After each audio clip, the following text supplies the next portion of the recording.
Mes très chers frères et sœurs, j'en oublie mes affaires. Heureusement que j'ai des clés qui sont plus moins temporaires que moi. Non mais déjà cette semaine, j'avais la tête ailleurs et puis j'avais personne pour m'aider en plus. Alors. Au nom du Père, du Fils et du Saint-Esprit. Amen. Mes chers frères et sœurs, nous sommes ce 5e dimanche après Pâques. Nous arrivons tout doucement à la fête de l'Ascension que nous célébrerons jeudi. On a du mal à s'imaginer que ça va faire déjà 40 jours que nous avons chanté Pâques, tellement le temps passe à une vitesse folle.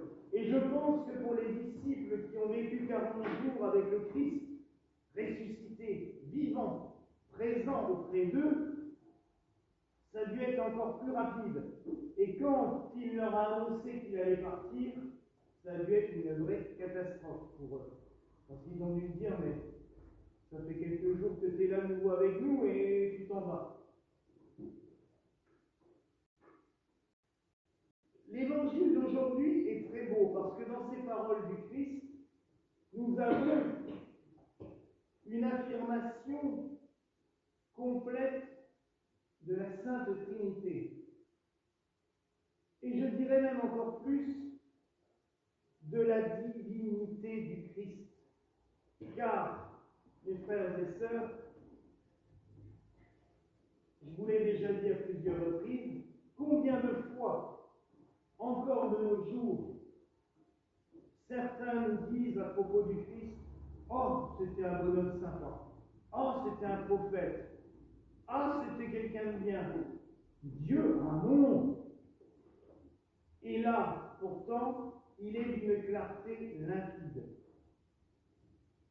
Je suis sorti du Père. Il nous le dit clairement. Et il y a une autre phrase qui m'a marqué aujourd'hui.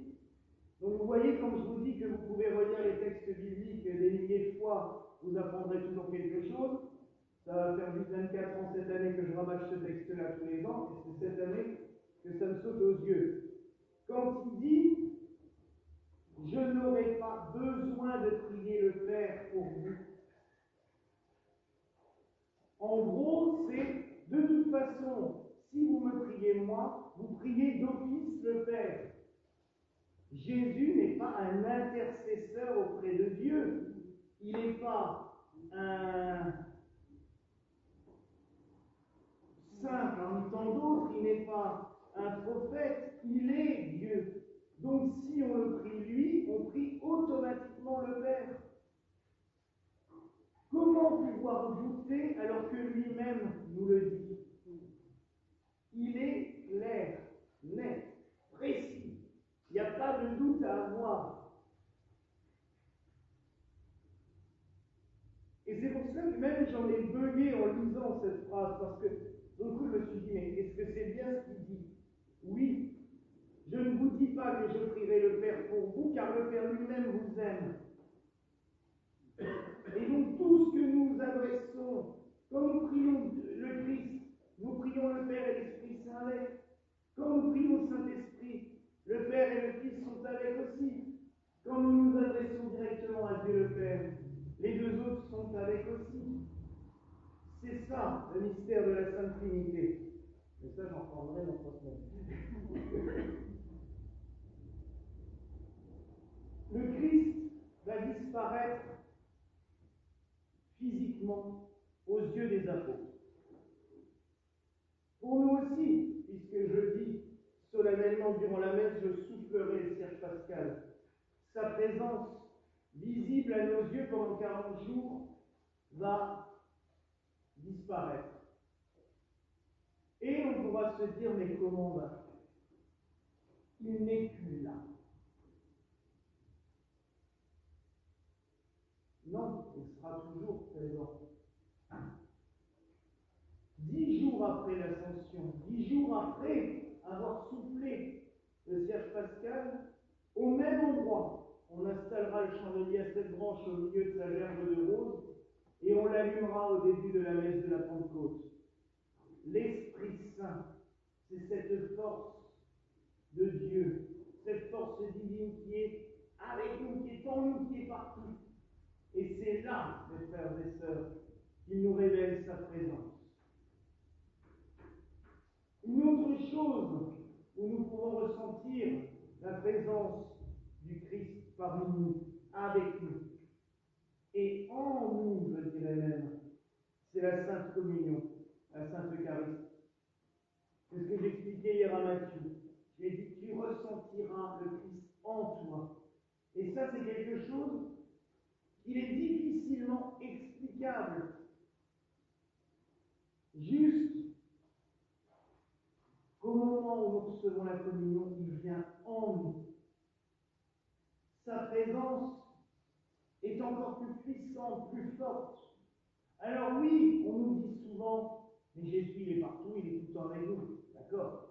Ça, personne ne dira le contraire. Mais le fait de recevoir la Sainte Communion, le fait de l'avoir aussi proche de nous, on ne peut pas faire mieux, on ne peut pas faire plus proche. Ben alors là, c'est le plus beau des cadeaux. Mais tout cela, les disciples ne pouvaient pas s'en rendre compte. Il leur avait dit, faites ceci en mémoire de moi, quiconque mangera ce pain et boira de cette coupe vivra éternellement. Il leur avait tout dit. Mais comment, mes frères et sœurs, croire quand on n'a pas vu les choses ou qu'on ne les a pas devant nous? Nous avons un avantage considérable sur les apôtres et les disciples. Je dirais même que nous avons beaucoup plus de chance qu'eux, car eux, ils y allaient à tâtons. Les paroles du Christ, ils le disent eux-mêmes, ouais, mais tu nous parlais en parabole, donc en gros, tout ce que tu nous as raconté, on n'a pas compris grand-chose. Jusqu'après, il leur dit, mais je vous enverrai l'Esprit Saint pour vous expliquer. Oui, en attendant, il faut reconnaître que certaines paraboles, c'est... Il y a des jours, si on ne lit pas les commentaires, on ne comprend pas toujours ce qu'il nous dit. Ils voient les événements se dérouler devant leurs yeux. Je suis là, je guéris, je fais des miracles, je ressuscite les morts, puis je meurs, je ressuscite, je suis avec vous. Imaginez pour des gens qui n'étaient pas forcément des pratiquants fervents, qui n'étaient pas des grands courageux, ça on s'en rend compte tout au long de l'évangile que les apôtres ne sont pas des modèles de courage au début de leur vie, c'est pas... Mais ça nous montre aussi que le Christ s'adresse à chacun de nous. Que oui, des fois on n'est pas forcément courageux. Oui, des fois on n'a pas forcément envie de proclamer la parole de Dieu, que des fois on a juste envie de rester couché dans son lit. Et là, Jésus nous a envoyé l'Esprit Saint. Il nous a envoyé cette force divine. Et il nous a envoyé les apôtres qui, eux, après, ont rédigé tout ce qu'ils ont vu, tout ce qu'ils ont vécu, les évangélistes, les apôtres. Et maintenant, j'allais dire, on a tout. On sait comment tout se passe, on sait comment tout s'est passé, et on sait tout ce qui doit arriver. Ça devrait être beaucoup plus facile pour nous. Et pourtant, on a des fois un peu la flemme d'ouvrir le manuel. Mais je pense qu'on est tous comme ça quand on a un nouvel appareil installé. On s'excite d'abord pendant 3 heures parce que ça ne marche pas avant d'aller prendre la notice et de se dire ah, mais ouais, la première ligne, il disait qu'il fallait faire ça. Et on ne l'a pas fait. Moi, c'est souvent sur les appareils, je ne sais pas si ça nous est juste arrivé, les télécommandes. Maintenant, je le sais, mais dans le temps, ça ne marchait pas, ça ne marchait pas, ça ne marchait pas. Bah oui, parce qu'il y avait la petite languette qu'il fallait enlever pour que la fille fonctionne. Mais ça, c'était marqué dans la notice à la première ligne. Mais si on ne lit pas la notice, eh ben, on reste coincé. Ben, les évangiles, c'est ça. La parole de Dieu, c'est ça. C'est la notice pour notre vie de tous les jours. Mais souvent, on oublie d'ouvrir. Et alors après, ben, on pédale et on ne sait pas comment faire. On se dit, mais bon sang. Alors oui, mes frères et sœurs,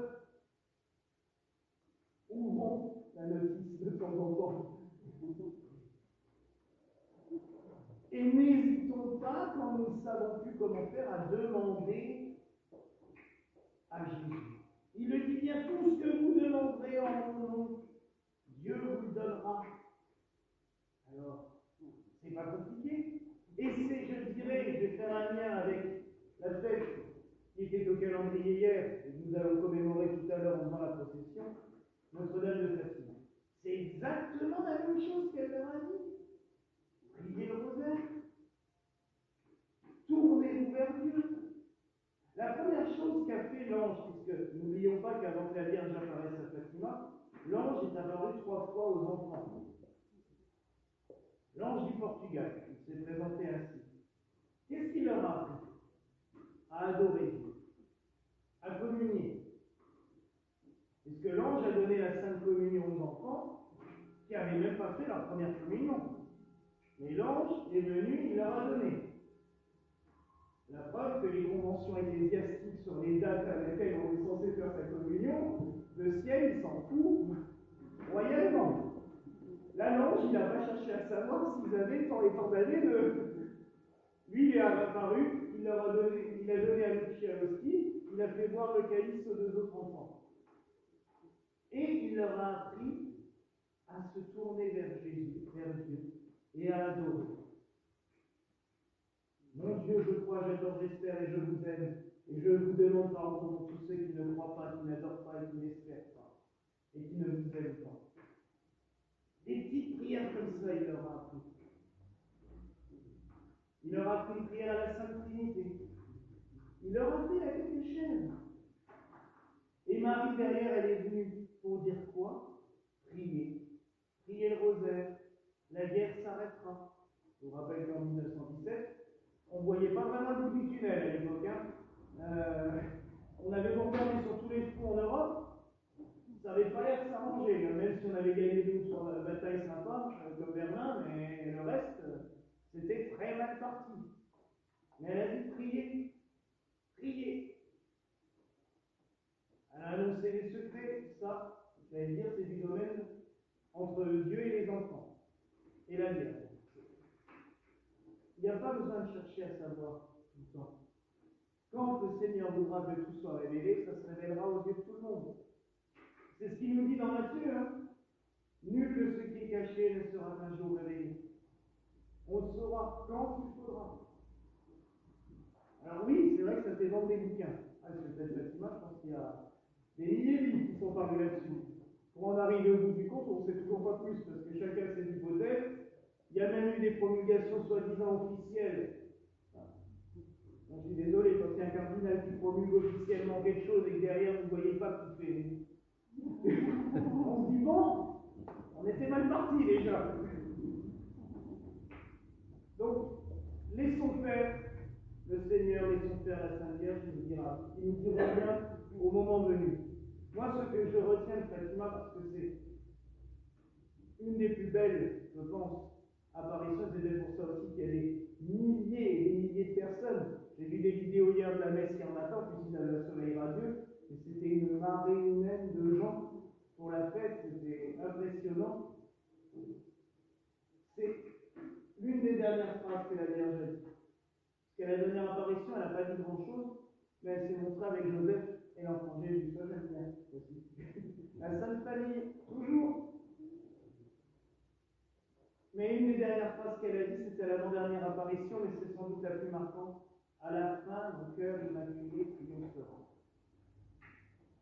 C'est exactement ce que le Seigneur a promis lors de la Genèse. Quand il dit à Ève, ta postérité souffrira, mais elle écrasera la tête du serpent. Celui-ci lui mordra le talon, mais elle lui écrasera la tête. La victoire sur le mal par la Vierge Marie. Celle qui, comme dit l'orthodoxie, est plus haute que les chérubins et les séraphins. J'ai toujours bien aimé cette ligne orthodoxe. Toi qui es plus haute et plus vénérable que les chérubins. C'est pour ça aussi qu'on l'appelle la reine des anges en Occident. Alors oui, mes frères et sœurs, en ce mois de Marie, tournons-nous vers elle. Car, je le rappelle encore, quand nous nous tournons automatiquement, nous tournons vers son Fils. Elle ne fait qu'une chose, nous conduire à Jésus. Et si à Fatima, lors de sa dernière apparition, elle est venue avec Joseph et l'enfant Jésus, c'est bien pour nous rappeler que c'est lui le centre de tout.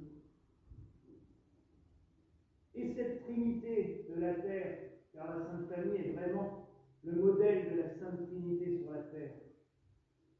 Marie est l'épouse du Saint-Esprit. Jésus, c'est Dieu sur la terre. Joseph, comme on le dit souvent, l'ombre du Père, l'ombre de Dieu.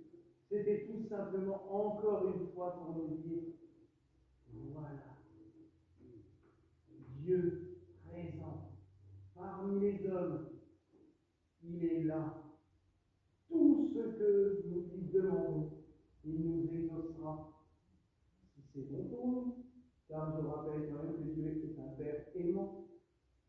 Et un Père aimant est capable aussi de dire non à ses enfants quand c'est pas bon pour eux. Quand un enfant veut mettre les doigts dans la prise, il faut dire non. On va lui dire si, fais ce que tu veux, c'est bien. À un moment, il nous laissera faire. Vous l'avez déjà tous fait, je pense. Vous dites non une fois, vous dites non deux fois, vous dites non trois fois, bah à la fois, soit t'es tombé, soit tu t'es laissé, là. Je te l'avais dit, hein. Et Dieu, c'est ce qu'il fait avec nous. Il nous prévient souvent, et puis bah, il répond, et tout ça. Mais il est quand même là, comme les parents, pour nous consoler. Oui, tu es tombé. Oui, tu t'es fait mal. Je te l'avais dit, mais viens dans mes bras. Je vais te consoler quand même. On ne laisse pas son enfant couché par terre en train de pleurer juste pour s'amuser. Là, ça devient du sadisme. Donc, c'est des parents. Et je pense que vraiment à Fatima, si c'est la Sainte Famille qui a clôturé ce cycle d'apparition, c'est bien pour nous rappeler que nous avons affaire à un Dieu aimant, à un Dieu en trois personnes, Père, Fils et Saint-Esprit. Et je dis souvent, s'ils sont à trois, c'est parce il faut bien trois personnes pour nous aimer, encore plus. Et pour arriver à nous gérer aussi, parce que faut reconnaître qu'il y a du boulot avec les humains. Le jour, il n'y a pas longtemps, on parlait s'il pourrait y avoir des créations ailleurs. Je dis, ah oui, pourquoi pas? Mais quand je vois déjà le boulot que les humains lui donnent, s'il y en avait des comme nous partout, les pauvres, donc prions en ce jour, mes frères et sœurs, prions notre Seigneur Jésus-Christ de nous donner toutes les grâces possibles. Il nous dit, tout ce que vous demanderez en mon nom, n'hésitez pas à demander en mon nom. Alors, supplions-le tout particulièrement ce jour. Offrons-lui nos prières et n'oublions pas, en ce jour aussi, sa très sainte mère, la Vierge Marie, que nous chanterons tout à l'heure et à qui nous